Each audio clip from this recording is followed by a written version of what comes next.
Perkenalkan, nama saya Kaisar Agung Christian Oktukan dengan NIM D1A020254.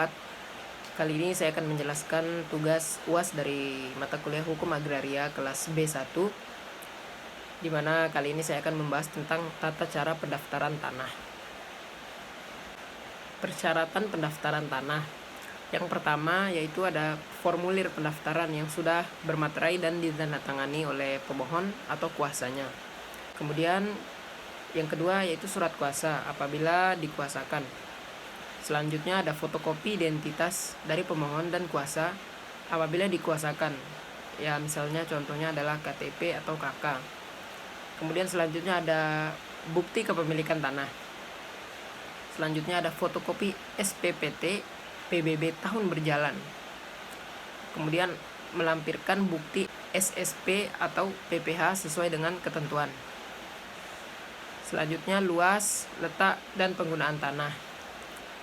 Kemudian pernyataan tanah tidak tersengketa.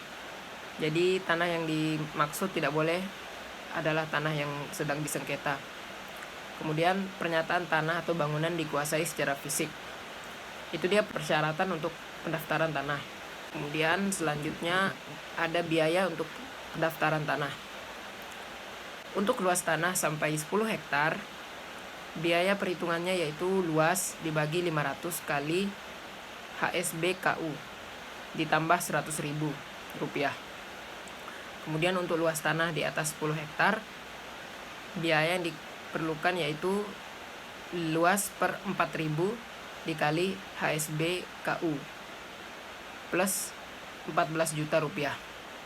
Untuk luas tanah di atas 1.000 hektar, pendaftaran tanah yaitu luas dibagi 10.000 dikali HSB KU ditambah Rp134 juta.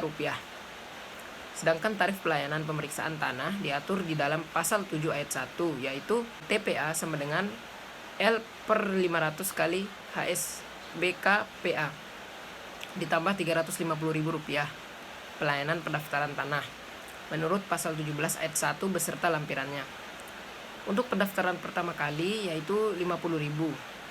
Biaya transportasi, akomodasi, dan konsumsi ditanggung oleh pemohon sesuai dengan pasal 20 ayat 2. Selanjutnya yaitu tahapan dalam pendaftaran tanah. Tahapan yang pertama yaitu pendaftaran tanah untuk pertama kali. Tahapan yang kedua yaitu pemeliharaan pendaftaran tanah. Setelah pemeliharaan pendaftaran tanah, maka akan dibuatkan pembuatan peta dasar.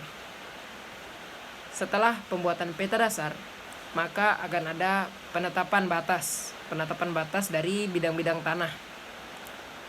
Setelah batas-batas bidang tanah sudah ditetapkan, maka ada pengukuran dan pemetaan bidang-bidang tanah tersebut. Jadi tanah yang sudah didaftar akan diukur dan dipetakan sesuai dengan batas-batas yang sudah diberikan. Kemudian selanjutnya adalah pembuatan peta pendaftaran. Proses permohonan pemeriksaan tanah dan pendaftaran hak. Dan selanjutnya yaitu melakukan pembayaran biaya pemeriksaan tanah dan biaya pendaftaran hak. Setelah semuanya dilalui, maka akan ada tahap di mana dilakukannya pemeriksaan oleh panitia. Panitia di sini dimaksud adalah panitia pendaftaran tanah tersebut. Kemudian setelah dilakukan pemeriksaan, maka akan ada pembukuan hak dan penerbitan sertifikat.